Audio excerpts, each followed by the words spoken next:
Hello, and welcome to another episode of What's Going On with Shaun, a variety podcast grounded in marketing, but with an appetite for quality conversations about things that make life worth living.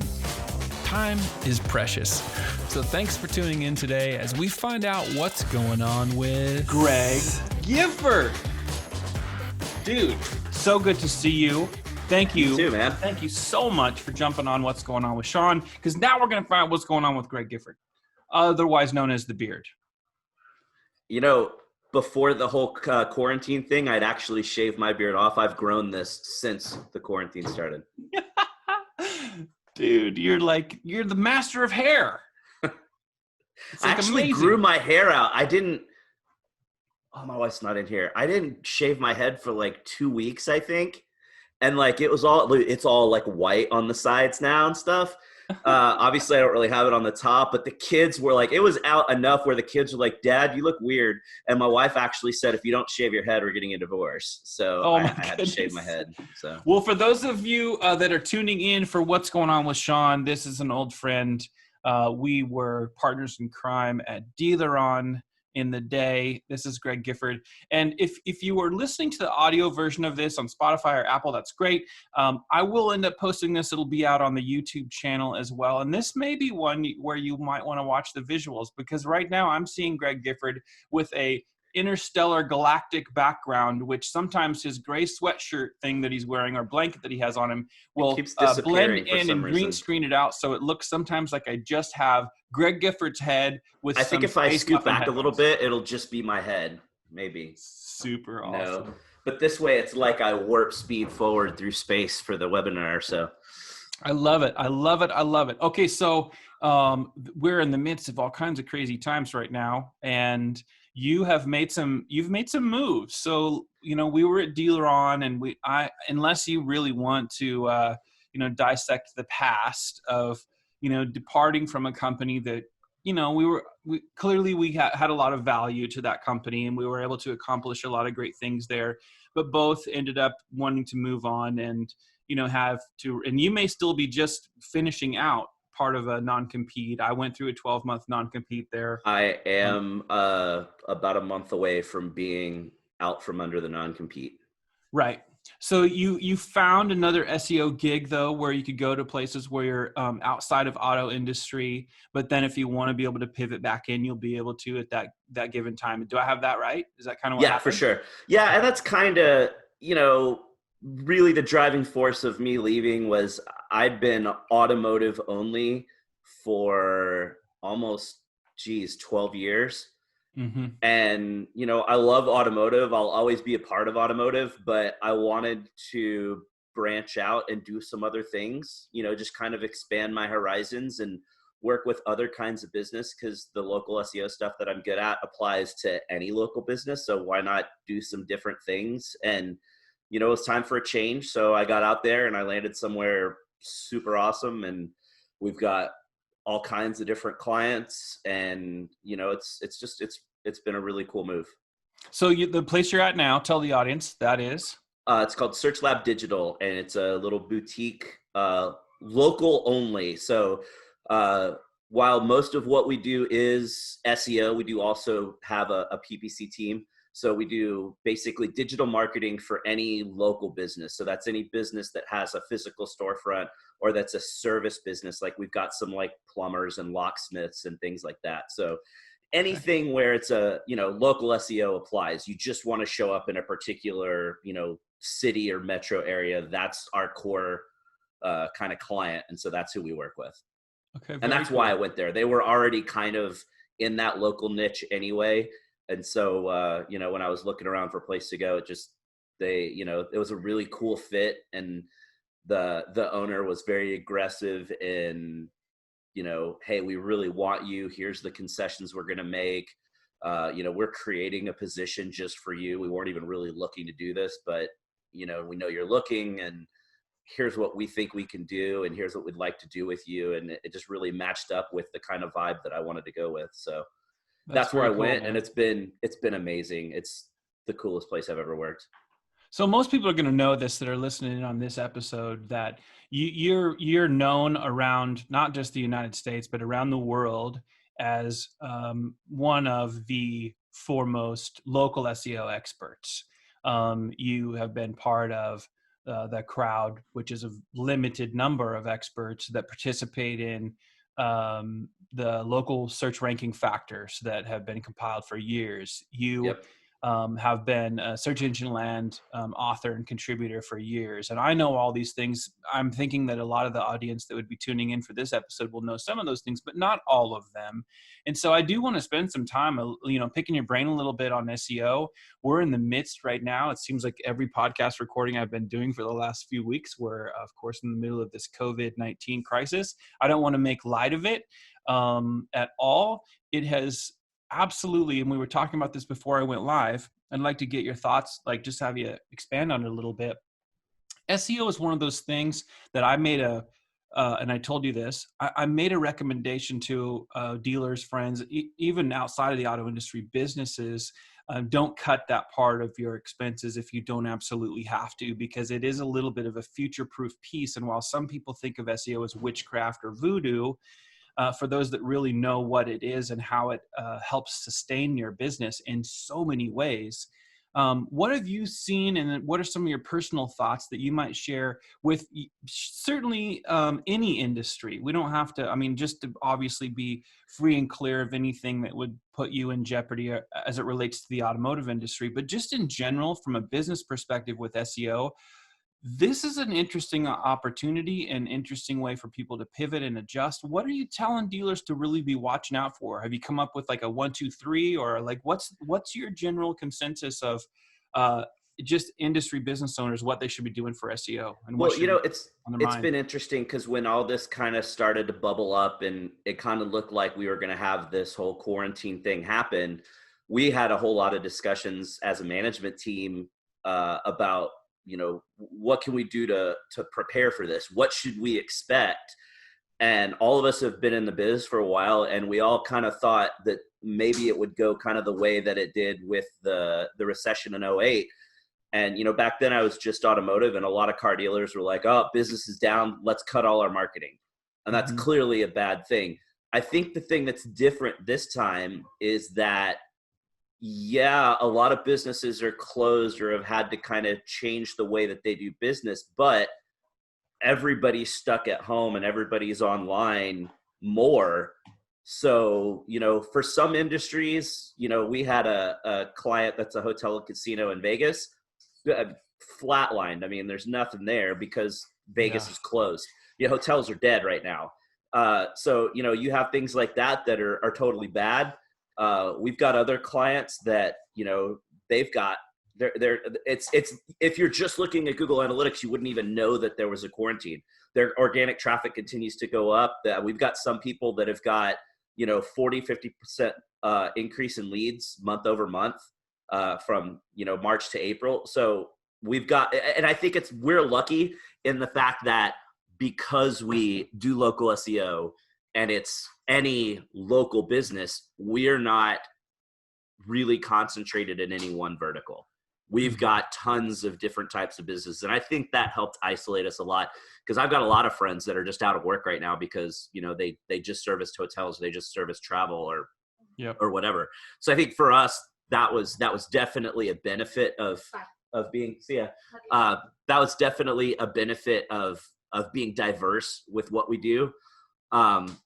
We have seen certain things, our attorney clients, we've seen a lot of a drop off in traffic.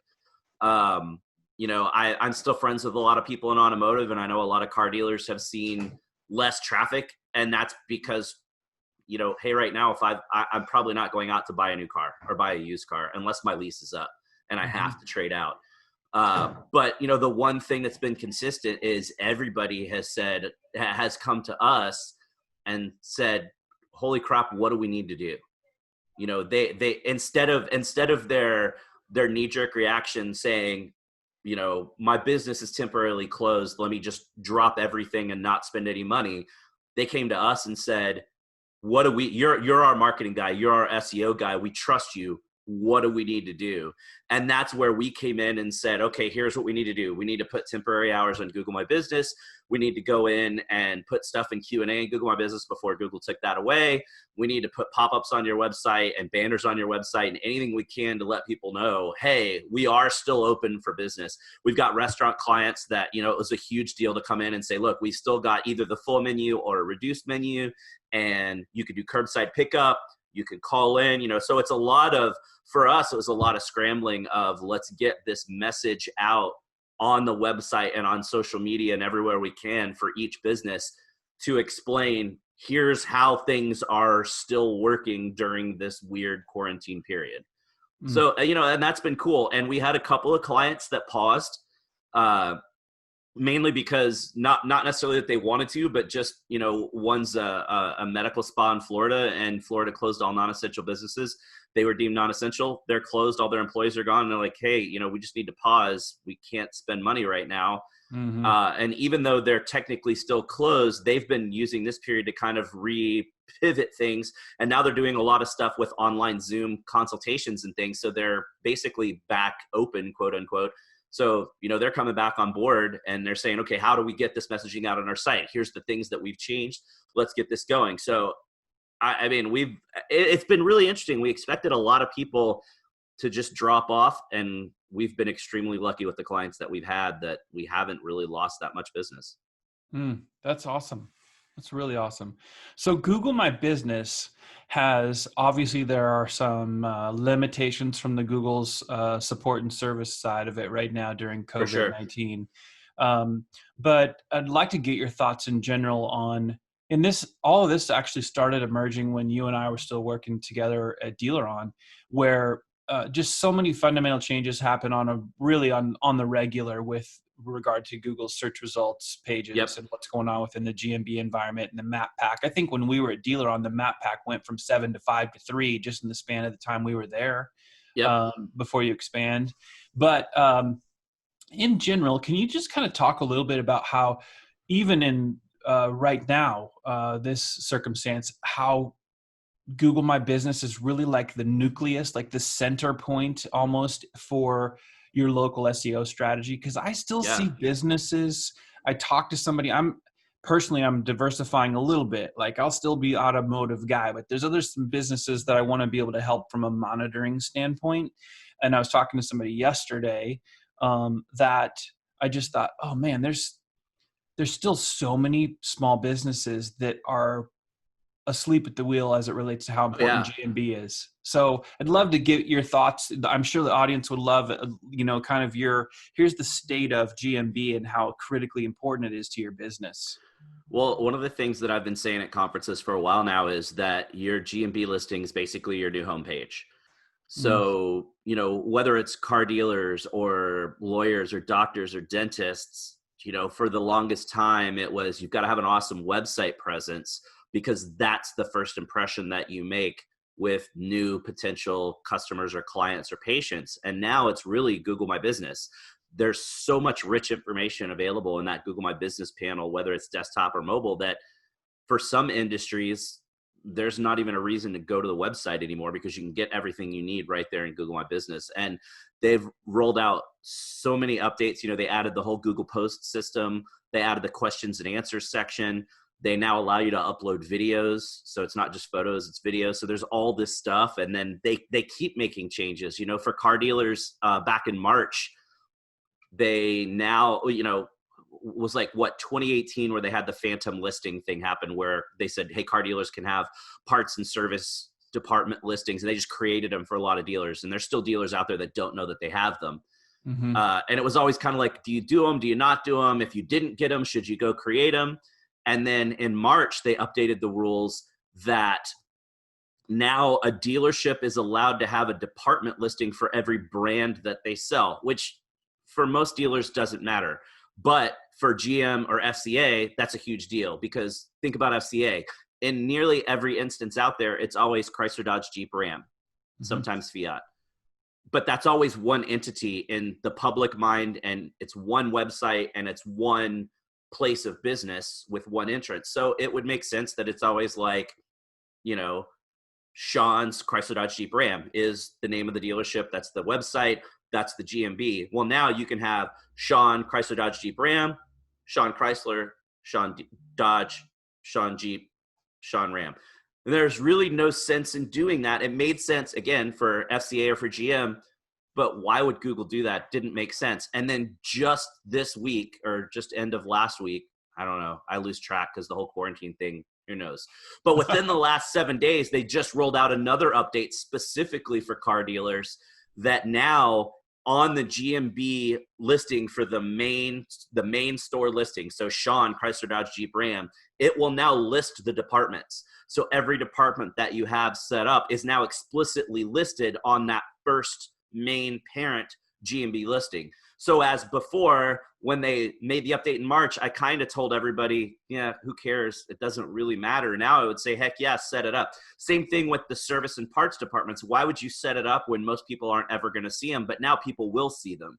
Mm-hmm. So, even, and this happened within the last 7 days during COVID, but it's something that makes it a much better user experience. They've rolled out stuff specifically for hotels that allows you to book right there in the Google My Business panel without going to the website. And sure, that's Google trying to make a buck, but still, it's a better user experience. So Google's very aware of the fact that Google My Business is front and center with that customer interaction and customer experience with any local business. And it's really putting a whole lot of effort into really making that a robust, rich experience. Now, obviously with COVID, there's been changes where they've automatically marked businesses as closed. They've turned off reviews. They're starting to turn them back on right now. But, when COVID first locked down, they just turned reviews off for everybody. They removed questions and answers from everybody's profile for now. So, they're also kind of aware of the fact that, you're probably going to get some pretty crazy reviews because of the situation that don't necessarily reflect on business as normal. So let's turn reviews off. It's unfortunate they turned off the questions and answers because a lot of proactive businesses were going in, a restaurant, you could load your own questions and you would load in a question. Are you still open? And answer, yeah, we're doing curbside pickup and delivery. So blah, blah, blah, blah, blah. Mm-hmm. So that was really useful. So we kind of weren't happy when that got turned off, but I understand because a lot of businesses were getting crazy questions and crazy answers that aren't, again, indicative of business as usual. Yeah. It is such a wild time, It's nuts, man. And you start thinking about just the ripple effect. So, using a car dealership as an example, it's not just the sales guys and the service guys that are out of business. It's the receptionists. It's the cleaning crew. I mean, look at restaurants. You got the cleaning crew. You've got the kitchen staff. You've got the bus boys. Bars. You've got the bouncers and security staff. Dry cleaners are going out of business because nobody's wearing suits to work right now. So it's just this far-reaching effect of you don't really think about, wow, all of these people that are just millions and millions of people are out of work right now or, furloughed or whatnot. And, stuck. I work from home anyway because the agency where I work now is in Chicago and I don't want to move. So I work from home anyway, but still it's weird being, this right now is the longest that I've been at home for a continuous period of time in 5 or 6 years because I'm usually on a plane going out to speak at conferences or whatnot. Before all this happened, like beginning of March, for the year, I had 22 conferences already scheduled. Wow. That's already, and then there's going to be stuff inevitably that pops up in the fall. So I was looking at 27, 28, maybe 30 conferences this year. I was going to be hitting 7 or 8 different countries. And now, I was part of a discussion group a couple of days ago that a lot of people think they're not going to have conferences at all until we get a vaccine for COVID. So even though right now a lot of conferences are still going, yeah, we're still on in the fall, who knows? We may still not be. It may be a year of no conferences, which is crazy for me. I'm not quite the jet setter that you are, but I fall into the same category in that this is the longest period of time I've been home without traveling for some business necessity in a long time. I can't even I was remember. supposed to be in Venice with my wife. I had a conference in Slovenia, and the way that most people don't even know where Slovenia is. It's directly east of Italy. It's really small. And my options were to fly into the capital of Slovenia and take an hour and a half car ride to the conference or fly into Venice, Italy, and take a 2-hour ride to the conference. So of course we're going to pick Venice. We did it last year too. Last year we just had a couple of days. This year we were going to spend a week in Venice before the conference. And then all this stuff started popping up, and Italy started becoming a hotbed, and everybody was like, whoa, man, are you still going to go? And we're like, yeah, it's going to be fine. And then, the shiznit got crazy, and, that all got canceled, and, good thing. 'Cause, if it had been a couple weeks earlier, we may have been stuck in Italy. Yeah. In the scary part of Italy. So, but it's been nuts. Like, I think I would have already hit 3 or 4 countries in the last 2 months, and I've been at home. So it's weird. I need to get on a plane. So, what are your thoughts? What are you, if you don't mind, you can say as much or as little as you want, but what are your thoughts? I mean, I'll share this much with you. I am getting more and more personally disgusted with people that we're even friends with, you and I both, that we know inside various industries, especially the car, automotive industry, that it was already happening politically. I don't post a lot of stuff that let people in the windows of where I really line up politically. I don't know that it's really the most difficult thing to figure out where I am, but I try to stay really close to the middle. But whether it's politics, whether it's now COVID-19, infectious diseases, I don't know where people find the time, but they are clearly finding the time to try to make themselves equal to, I guess, people that would really be experts on certain topics. And I've already unfollowed a lot of people on Facebook.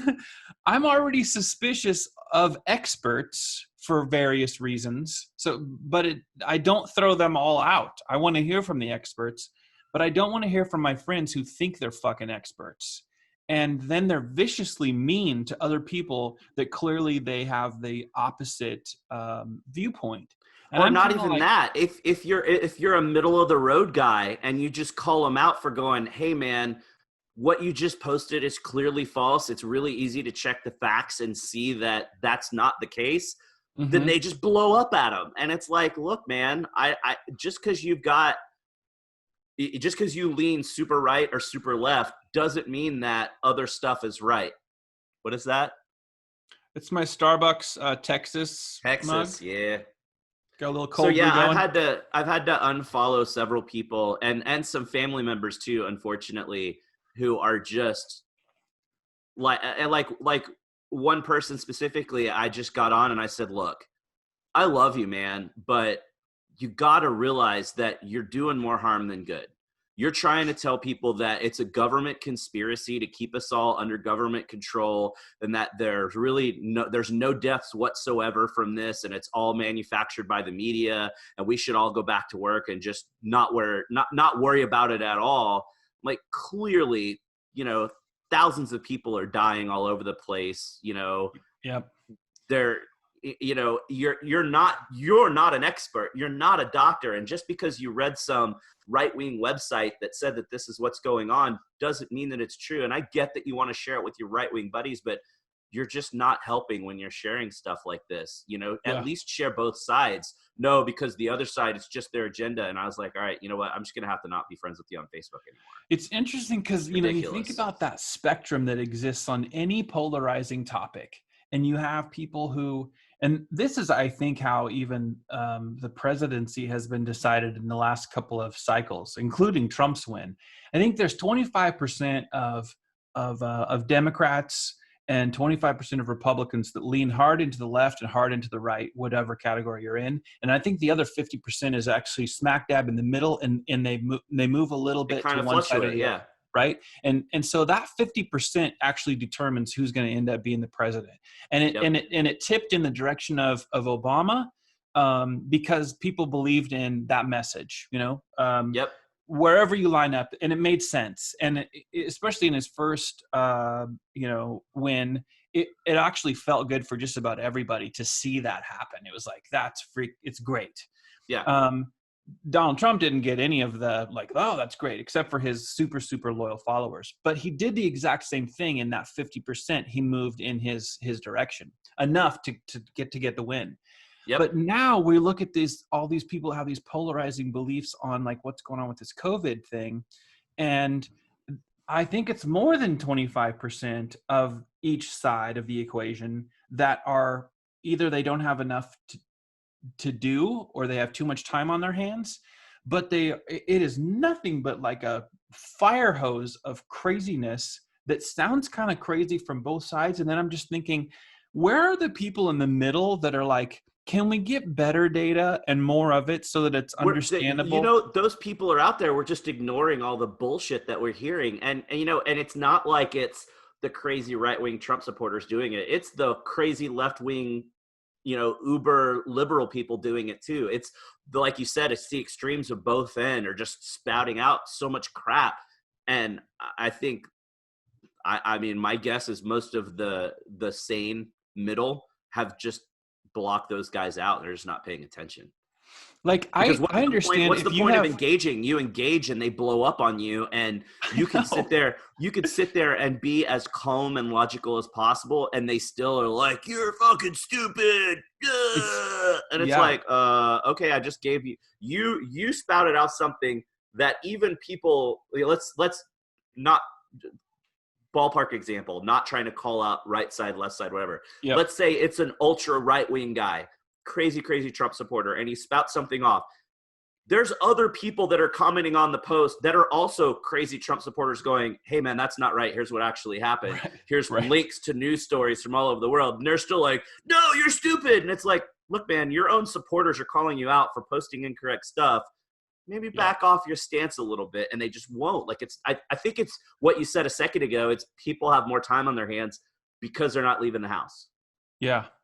Everybody's online all the time. And what do? You're craving that physical connection that not physical touching, but just the connection of interacting with other people. And all we have left is social media. And it's just so easy to go down a rabbit hole of craziness there. Yeah. I guess I was going to say it's sad, but it's not really sad as much as it is for me disappointing that there are people who are willing to fight like that, regardless of the expense of what the costs are. And when I say that, I mean, you just said that you've unfollowed people, you've had to cut people, maybe you've even unfriended people if they deserved it. But there are people that don't have enough sense in their head to think, well, this actually, the cost of this might be, I might not be able to walk back from. I've never understood that by when people want to get so enraged about a particular topic that it makes them seem reliable as a trustworthy person that you could have just honest, open dialogue with. Like, whatever happened to real open-mindedness? I mean, we're just seeing this on both sides where people are like, I don't know if one side or the other could claim that they're more open-minded, because there's so many examples of closed-minded, I've got it figured out black and white, and fucking none of us are experts in this stuff. So we're relying on other people that hopefully they're telling us the right stuff. But man, you got your parents living with you, so they're high risk. Actually, they're right across the street, so they were living with us, but same difference. But still, your parents are right there. They're high risk, so you have to worry about your parents. My parents, same thing, right up the street. I worry about them. My wife is high risk. My wife I don't know if you even know this, my wife almost died last fall.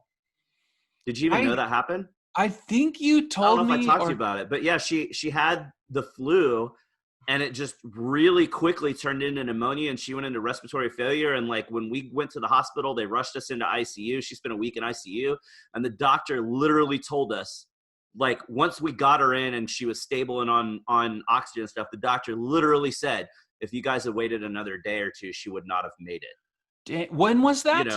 That was like October-ish. Like 6 months ago. But because of that, like she almost died. She was in respiratory failure.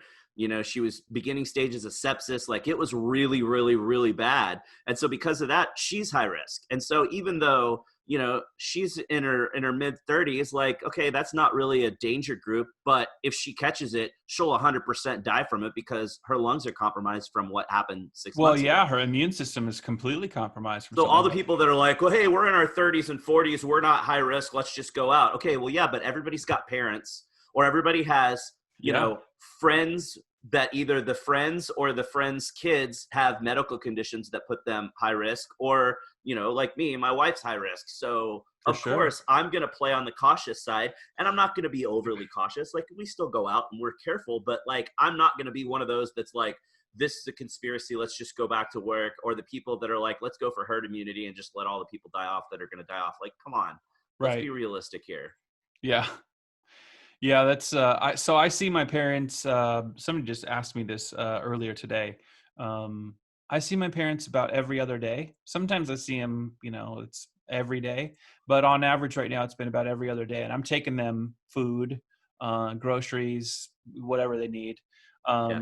And most of the time it's been, they're on the so they're in a senior living community that's still independent. But they're on the first floor, so I'm like literally handing bags of groceries over their patio rail because my mom's like, "Don't Nice. come in." I'm like, "Well, you better still wipe all this stuff down." Right. But then she'll never listen to this podcast, so she'll never hear it. But she had a fall about a week and a half ago. I have all these things. I could literally turn a podcast episode into how to care for elderly parents that really aren't capable of being independent anymore. And so you're their primary caregiver. I have this app that's on my mom's phone. It's just like if you're have a loved one in assisted living, oftentimes in their unit, there's a button they're supposed to push by a certain Right. time that communicates to the staff that they're okay. Well, I have an app that does the exact same thing that's on my mom's phone, and every morning she has an alarm that goes off at 8:30, and she touches that button, and I know everything's okay. If she doesn't check in with that within a 30-minute period, it sends me and my sister a message and says, "Hey, JR Bear didn't check in, make sure everything's okay." So that became an issue because she's so tired and she's on so many medicines that she'll sleep through it, that I've had a lot of No. false alarms, lots of false alarms.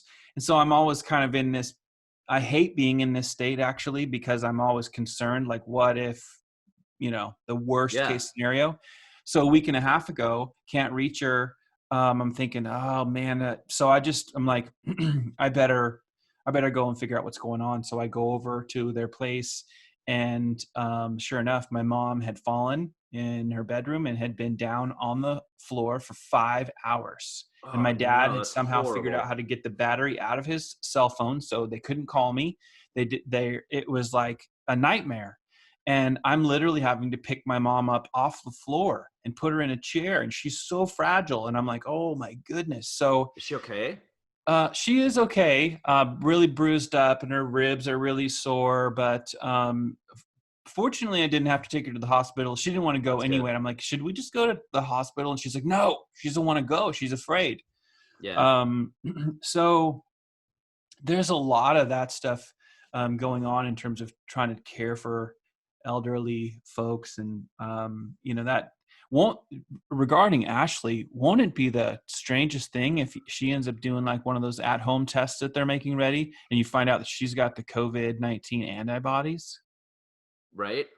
It'd be I mean, I don't nuts. know if the timeline would work out with her. That's what I was asking. Was it October? Was Yeah, it this was thing far really enough out back. in the wild yet? Yeah, I don't think it was. So So, I don't think that. But yeah, I mean, it's just, that, and like, it's been a big adjustment for us too, with not seeing my parents, because they live right up the street, and it was always like Taco Tuesday at their house. Every Tuesday we're having dinner with them, mhm.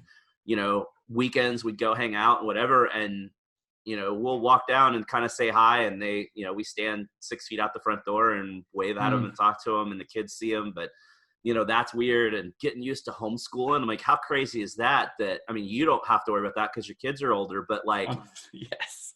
I got 3 kids at home, and we're dealing with having to homeschool the kids, and teenager not wanting to do his work and thinking he cannot do his work, and we're getting emails from teachers saying, hey, he hasn't logged in all week, even though he's telling us he's doing his work. And my wife, thank goodness my wife stays home, but then what happens with all the people that both parents work, but now somebody's got to help with the kids. Yeah, And it's just such a crazy time, man. it really is, man. So what do you miss the most of, pre-quarantine? I don't know if it's quarantine is the right word, but Traveling for lockdown, sure. stay at home. Like what do you miss the Just the most? whole conference thing, like just friends, like seeing friends in the industry. I mean, you know how it is. The automotive conferences are, at least, you kind of go for a while in the summer where there's not any, and there's usually not any like December or January, but that whole kind of February through May and then August through November, it's almost like every 2 weeks you get to go hang out with your friends again. Yeah. And it's not like I don't have friends at home, but like you don't get to see anybody right now. So we're locked in the house, and I miss that, going out to see the same people and, having that dinner crew where we always go grab dinner or go into y'all's karaoke party and seeing people that I hadn't seen in 6 months, and the SEO shows I go to, there's a group of speakers. It's kind of this little dinner crew that we have where there's probably 10 of us. And at any one SEO conference, there's always going to be at least 4 or 5 of us. And we'll go have a really nice dinner somewhere and drink nice wine. Like I miss all of my industry friends that I just, and there's still, Zoom happy hours and, you can still talk on Twitter and stuff, but it's just weird not being out and seeing these people and talking to these people that I've become friends with over the years is definitely what I miss the most. Yeah, I'm feeling that too. So Digital Dealer obviously got canceled, but leading up to that, we were like, well, what are we going to do with the karaoke thing? Should we do one? Should we not do one? And everyone's like, of course you have to do one. So we were talking to the owner of Oh Shucks in Orlando and trying to get it all set up. And then we had to call and say, hey, we're going to cancel. And he was like, oh man, there's so many conferences already that canceled from the convention center. It's crushing business there. We were like, oh, but now I'm thinking even post whatever we're calling this era, I'm thinking, how many people are going to want to go put their mouth anywhere near a microphone that like 7 million other people have touched? Like, right. Like, I don't know that I want to even myself sing care. We can still host the event, but I don't want to put my mouth next to any of those microphones anymore. Yeah, maybe that's like a new business venture as we make karaoke masks. Yeah, but I do have an idea. Microphone sleeves. That's true. I have an idea that might interest you. I haven't done it yet, but I've floated it to a couple of people. I'm just waiting for somebody to take me up on it. So this would be a little old school. We'd have to be semi-stealth, but we'd be able to see each other in person, and that would be. We don't live very far from each other, although we freaking never hang out. But we could pick some park, right, somewhere around here, right, and then we could say we're going to meet at that park at this time just to hang. We can keep. It's a little social distance, but we show up with a sippy cup, an adult sippy cup, right? Yeah. Maybe a little adult sippy cup. So we show up and and that sippy cup could be a Chick-fil-A cup or whatever. Right. But you know what? We just carve out enough time to do it responsibly, right? Yep. And then we can hang out. We can have a little beverage, enough time to make sure that we're doing all these things safely. And then we can still hang out. I think that's a good idea. You know what else I miss? Concerts. Dude. And I know you've got to be dying not going to any shows. It's killing me. It's like, that is probably the thing. Well, I don't know if it's the thing I miss the most, but oh my goodness. Yeah. Man, that guitar guy that you shared the other day is just ridiculous. I Built the Sky. Yeah. I have been pouring through all of his content, and then I found the one where he is doing some other stuff that's just beautiful on acoustic, and that gal playing the violin, and he's super, super, super ridiculously good. I've been trying to find things like that to post out there. Did a couple. Steel Panther just put out a new video you got to see. They did? So what's it called? Their new. The song is "Let's Get High Tonight." Okay. And so in the video, it's, basically the thing of the video is just, it's like a band. It's like them playing. It's not really any kind of a story. Mm-hmm. It's more just them playing, but it's them playing as bands of different genres. So they've got they're all dressed up like boy band. They're all dressed up like mariachis. They're all dressed up like a death metal band. There's a country and Western little part. And so it just cuts back and forth between them dressed up as the different things. It is so hilarious. That's cool. You got to go check it out. It's really funny. Last concert I went to before this all went down was my favorite country band at the moment, Midland, who Crystal, my wife, loves them. And they did 2 sold out back-to-back shows at Billy Bob's, Yeah. Texas. And so we went, that was late February. That was after NADA. So things were still open, but we went to that show. And I love, like, when you probably know this because we've done this together at Mr. Big and maybe another show, but I like to go up and get in the crowd, especially on bands that I just love. For, like, in our case, when we were seeing Billy Sheehan, like, we're like, let's get as close as we can to that dude because he's super ridiculous. Yeah. My wife typically is like, I don't want to go get close to the crowd. But in this case, the lead singer for Midland, he's a pretty handsome dude. I mean, just. So she's all about getting up close. Oh, yeah. So she's like, let's go get in the crowd. So I'm not kidding. We stood close, like maybe we were 10 people back from stage for like 2.5 hours before Nice. The concert even started. But it was, and our feet were killing us at the end of it, but it was like worth it. It was just such an awesome show. It was really, really good. And yeah, I'm missing that, man. I think that will be one of the things that I will probably look to find a good show to go to. I was going to go see a POD at Lava Cantina. Yeah. They were going to be playing there. Well, didn't you guys miss one of your festivals? You and Arnold had a festival sometime soon. Epicenter was canceled. Yeah. So, and I was just talking to Arnold last night, actually. Epicenter 2020, they gave people the option to roll what package they had just into 2021. I think that's what Arnold did. So the promoter, I got to get to one of those with you guys.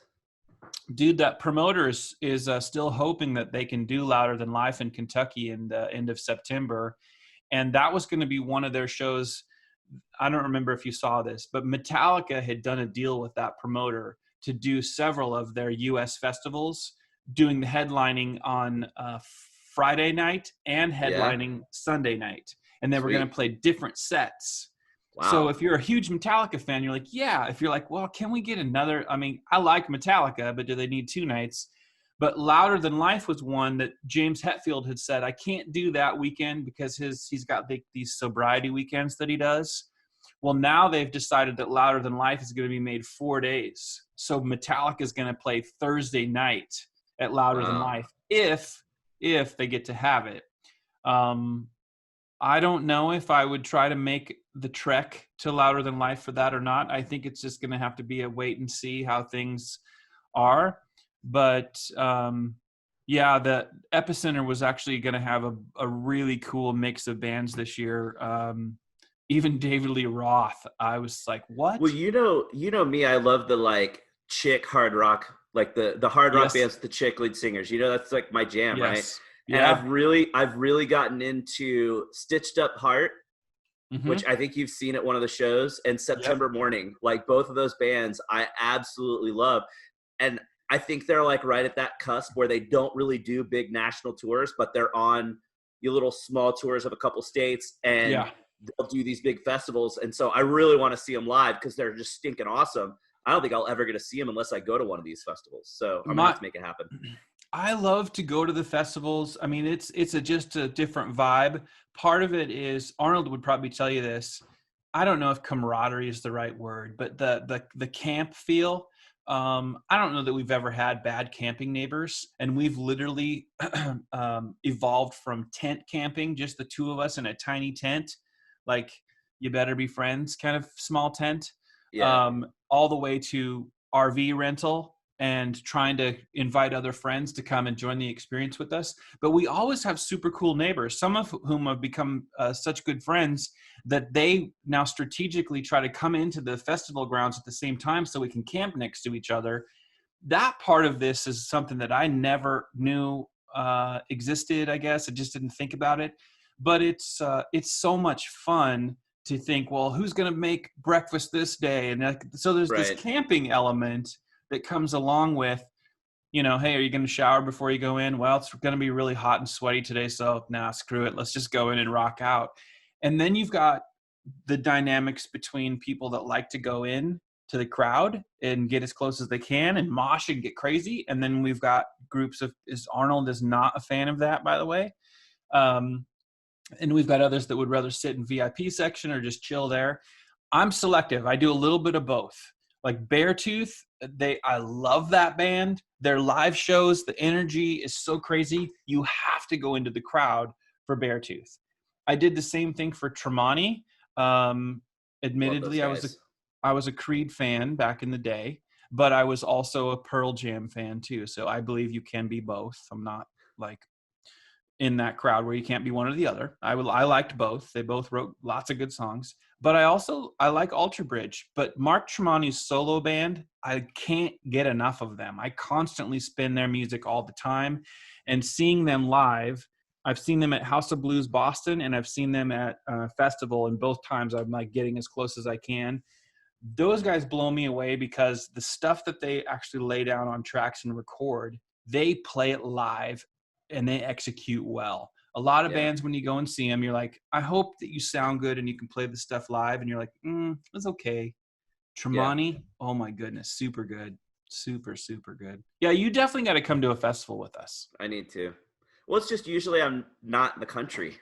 I'm like in I know. Europe somewhere when you have all these festivals. So I know. Slaughter, dude, you missed out, dude. Slaughter at Rail Club still- in Fort Worth. I wish I'd have known about that show. I would have gone. Like, that's still one of the bands that I have to see. I've never seen Slaughter live, and I was the biggest Slaughter fan back in the 90s. Man, I still love them. I was a huge fan of theirs too. I was kind of hoping that Blas Elias was back as the drummer because apparently he did a couple shows with them in late 2019. But no, it's just Mark and Dana Strum are still the original guys in, and then I don't know the name of their guitar player and their drummer. But they were good. I was surprised that they still were kind of doing it. And the Rail Club, if you've never been to a show at Rail Club in Fort Worth, that is a giant old concrete building that's just kind of like, what? And I've seen Dokken there now. I've seen Slaughter there now.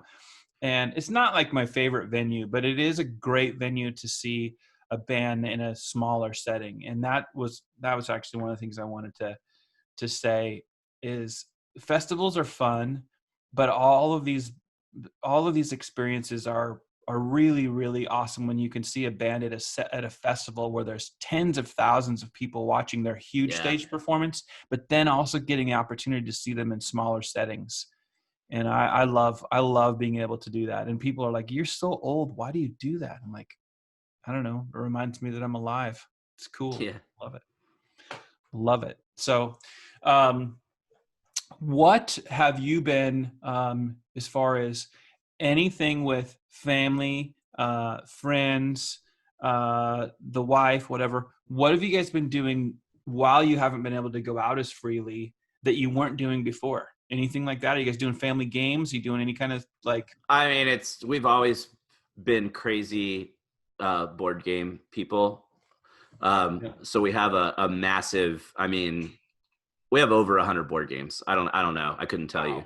We have a massive storage shelf out in the garage with all our board games. So we definitely, Target had a sale in March that was like, buy 2 games, get 1 free, or I don't remember what it was, but it was some ridiculous sale. So we picked up a bunch of games there. So we've been playing lots of board games. We've always been really big. Obviously, I'm into movies. We've probably been spending, I don't know, $100 a week on Apple movies. We've got over 600 movies in our iTunes library now. Wow. That's awesome. pretty sick. What else? Oh, we got an Oculus Quest, the VR gaming system. Mm-hmm. And it's the new one. So all the other Oculus ones, you've got the big headset and it's got a cord that goes off somewhere and then the hand paddles. This one's self-contained. So you only have to have it plugged in when it's charging. So if it's fully charged, you can play for like 6 hours and you're attached to nothing. And I don't know if you've ever played VR stuff before, but it's sick. I don't even know if I'll ever play Xbox again. It's that amazing. Wow. So we've been doing lots and lots and lots of the boys and I have, and even Penny, we've been really into doing different VR stuff. I've probably spent a couple $100 on VR games. Have you had any of those experiences where you fall down because there's just so much reality to it?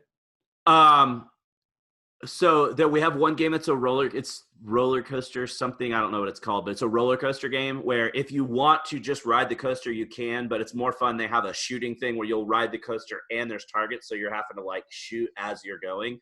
Zombieland.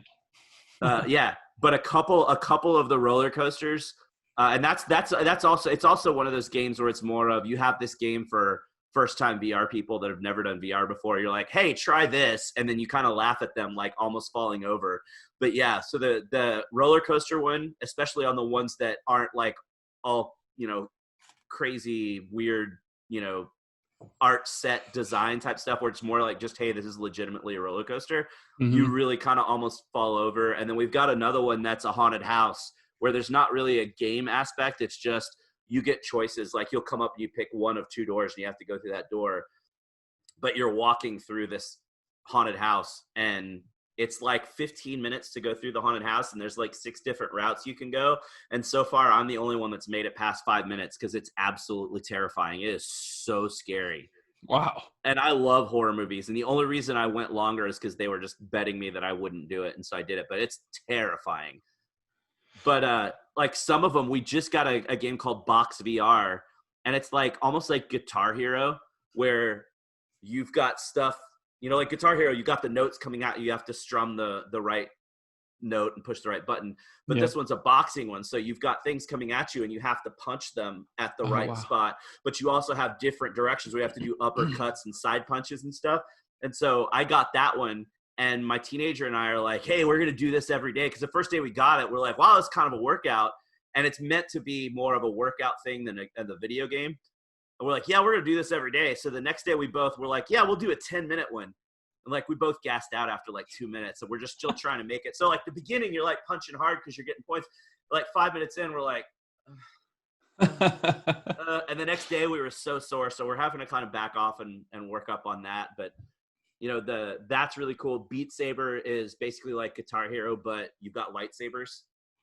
So you're standing there and the notes come at you, and it's blocks, but it's 2 different colors to show you which hand you have to do. But it's also got arrows on the block, so you have to go up or side to side or whatever.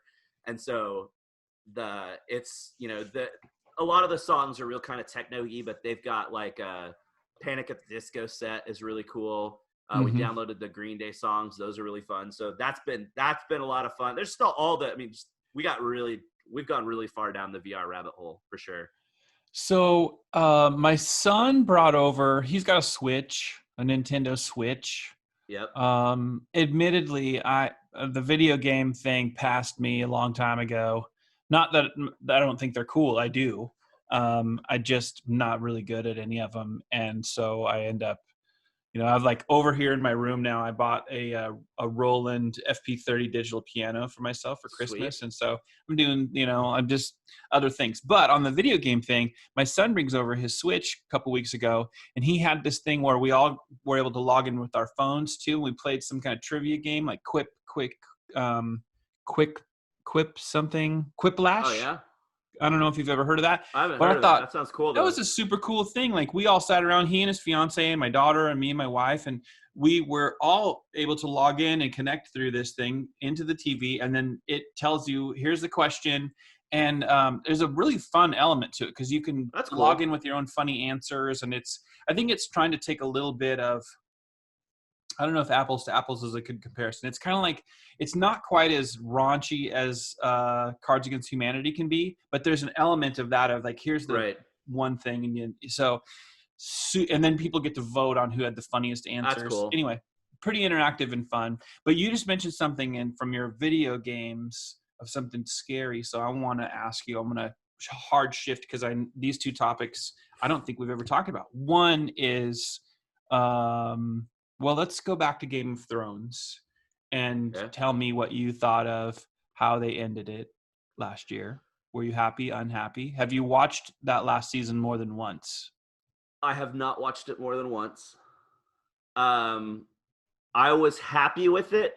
Everything that I said. So I back up a bit. I read all the books. So I was a massive, massive Game of Thrones fan before there was ever even a TV show. Been reading them for years. And, at this point, I think it's been 10 years since the last book came out. Like, it's been a long time. Yeah. But so when the show first started coming out and I was talking to people, I was like, yeah, at this point, they're going to blow past the books because he's such a slow writer. And if they blow past the books, they know the general direction of where it's going to end, but that's it. And a lot of other stuff they're going to have to make up. The thing that I really complained the most about with the final season was that it was too rushed. It should have been more episodes because they just had to cram so much into a short amount of time that I just didn't like that part of it. But I like where it ended up. I think it made sense. It's kind of what I predicted would happen. So I wasn't one of those where I was like, oh, that sucked. That was stupid. Like, no, I mean, I kind of expected it to end that way. So I enjoyed it. I'm really glad to hear you say that because it's kind of where I landed too. Crystal, we were both slow to the series. I got into it first, and then Crystal got sucked into it because she saw me watching it all the time.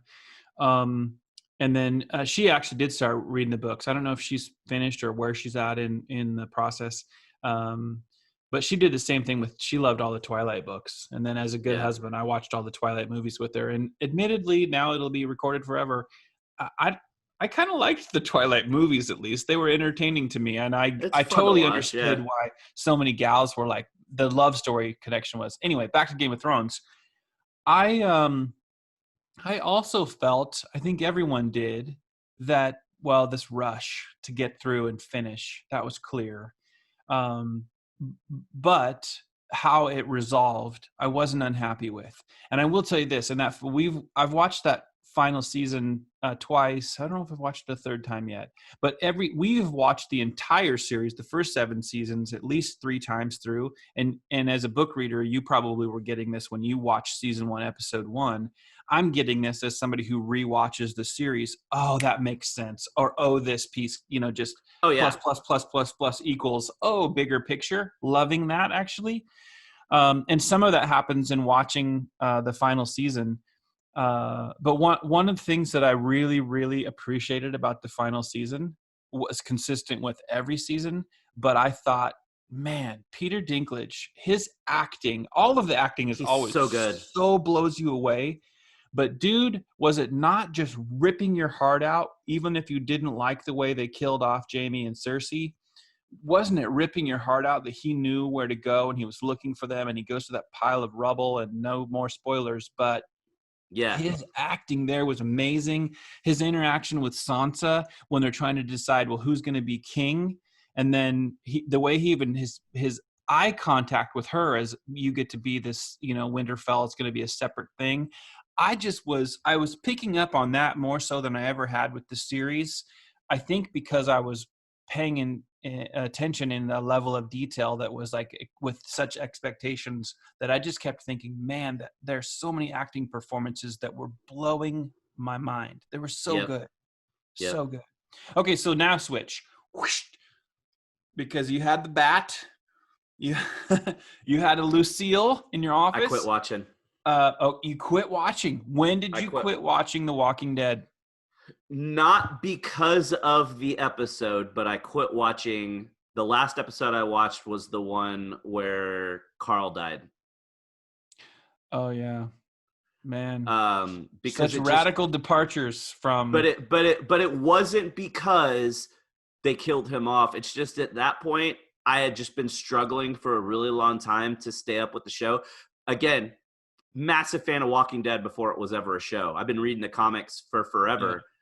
And, at the beginning, they pretty closely followed it. And obviously, you got to change some things, and that's okay. What they changed, I like. But it just, at a certain point, it just kind of diverged where you couldn't even count it as, okay, Game of Thrones. You still count it as Game of Thrones. They got past where the books were, but it's still basically following the same thing. Walking Dead was just almost more of a based on than this is from this comic. It was just so different. And a lot of people feel the same. A lot of people dropped off and quit watching it. And I kind of lost interest and quit watching. So, yeah. Yeah, I don't know if it's a blessing or a curse to have been a fan of the comics first. But that was me too. I remembered somebody telling me, hey, if you're a zombie guy. I'm like, I don't know if I like zombie stuff. Yes. But I remembered somebody telling me, well, hey, Walking Dead is coming to AMC. And I was like, what? The fact that I hadn't heard that, and I heard it from somebody else, but I was super excited. And then it was like, well, to your point, the early season that, in the early seasons when there were departures or inclusions, a Daryl, right? And who's going to lose their hand? It's not Rick, it's Merle, or yeah. I'm like, I can deal with those things, but man, it's now, and I still have been. This season actually, I think, has been pretty good. Although the season finale is disrupted, and they're going to have to play it later on in the year because they weren't able to finish some of it. But this season has been better than some of the more recent ones. That said, I struggle. I really struggle with the big departures.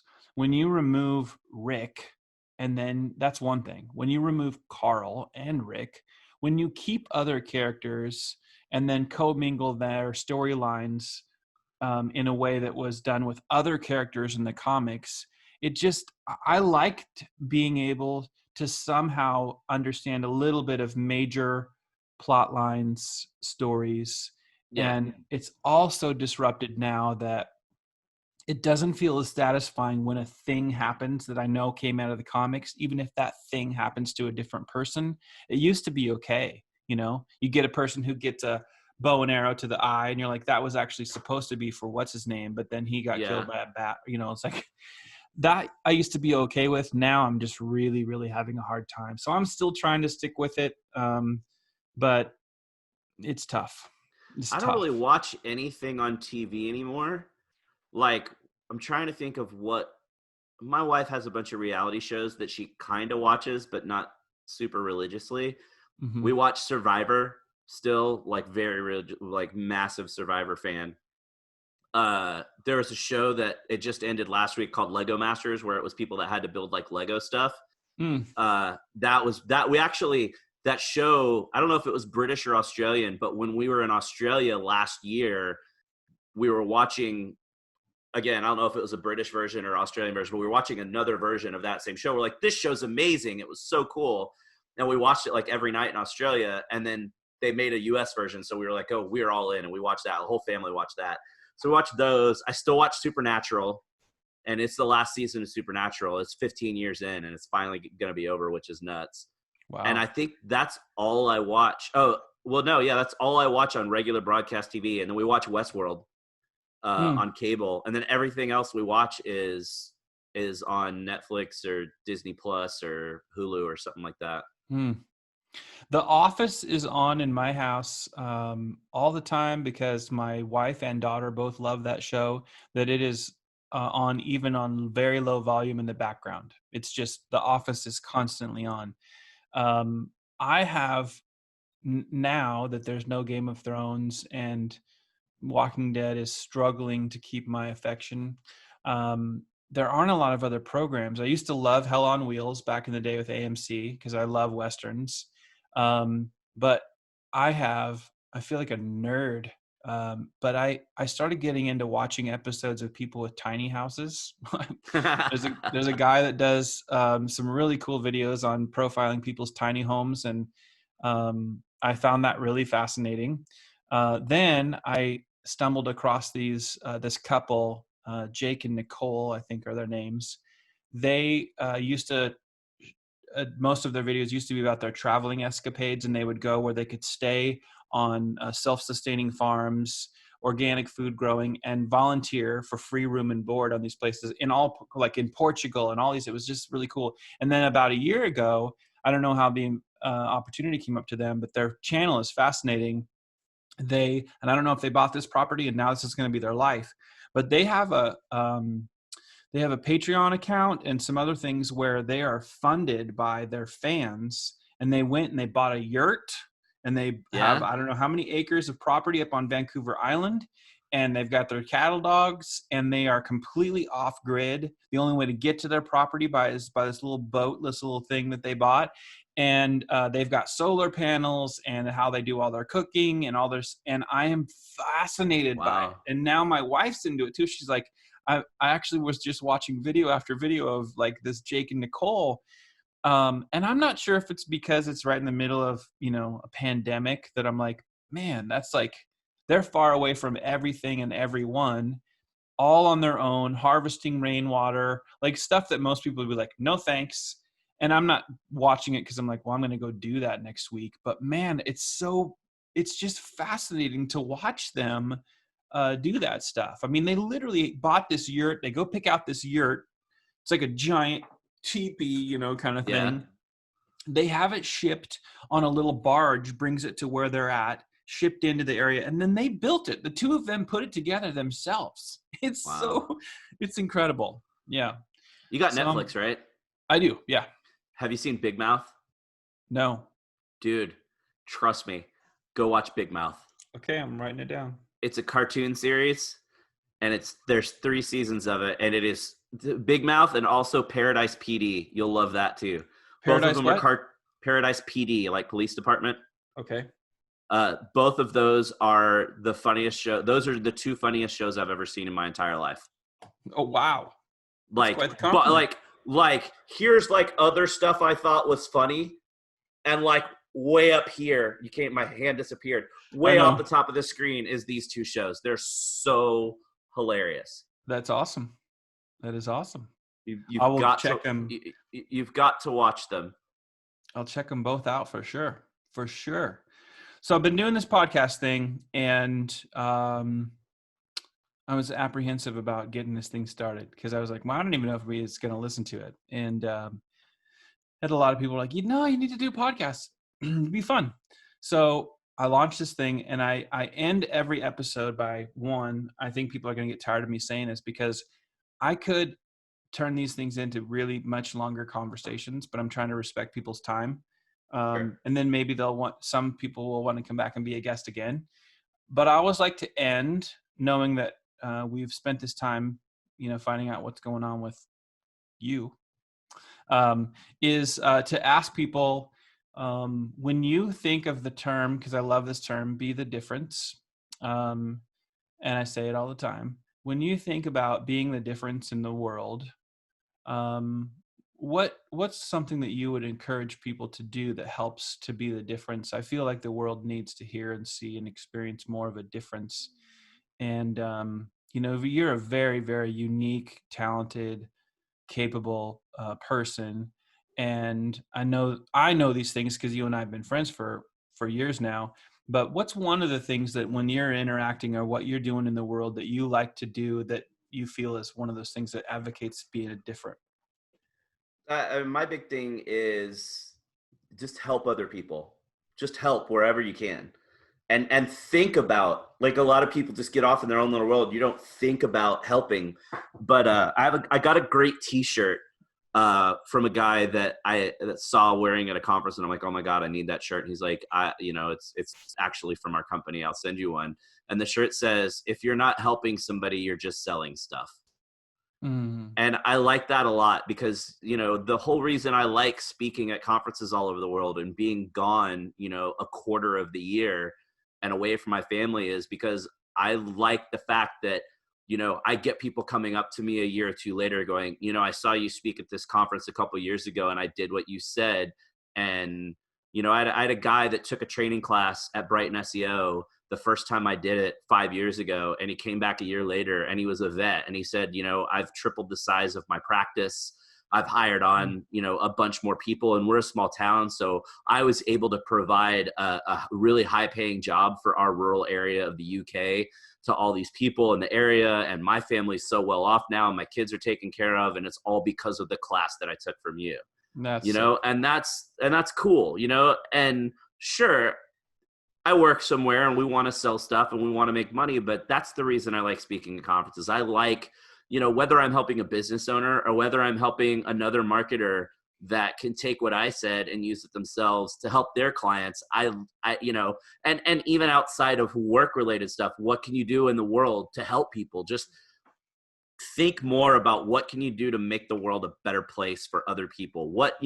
What's that one thing that you can say to a coworker that's having a bad day that's going to make their day better and turn them around? What's that one thing that you can do as a favor for a friend or for your spouse or for your kid that's going to make a difference in their life?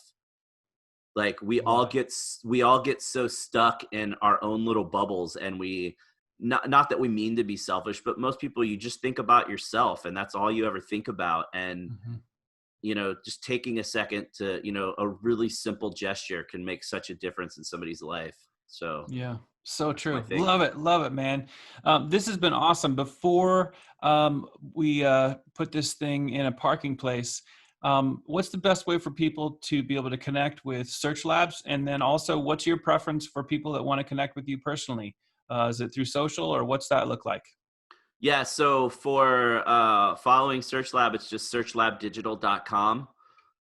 Definitely check out our blog. I do a weekly video series called Local Search Tuesdays, where it's short, little 3 to 5 minute videos that are about digital marketing for, small, medium businesses. So that's cool to check out. You can email me at greg@searchlabdigital.com. If you just want to follow my stuff, really Twitter's the way to go. I know a lot of people don't like Twitter, but I'm one of those people where, if just because you saw me speak at a conference doesn't mean I'm going to be Facebook friends with you, because Facebook is for friends and family, and I put pictures of my kids up there. So I'm not going to, LinkedIn, I got thousands of people on LinkedIn that I'm connected with, but I'm not going to put pictures of my kid's birthday party on LinkedIn, so Yeah. Facebook's kind of a walled garden for me. Yeah. And so, follow me on LinkedIn. I share a couple things on LinkedIn, but really it's more work related stuff. If you want to kind of get more of like the GIF experience, it's Twitter's the place to be. And that's at Yeah. Greg Gifford. Yeah, and you're really active on Twitter, Yeah, verified, crap tons of followers, and so people that connect with you there can probably also drop DMs to you, and you get an for sure. opportunity to connect. Yeah, that's Yep. awesome, man. Thank you for taking the time. It's been way too long since we connected. For those of you that tuned in, we just always appreciate your time. We try not to waste a single second of it. Thank you for tuning in for What's Going On with Shaun, but more importantly, now we know what's going on with Greg Gifford.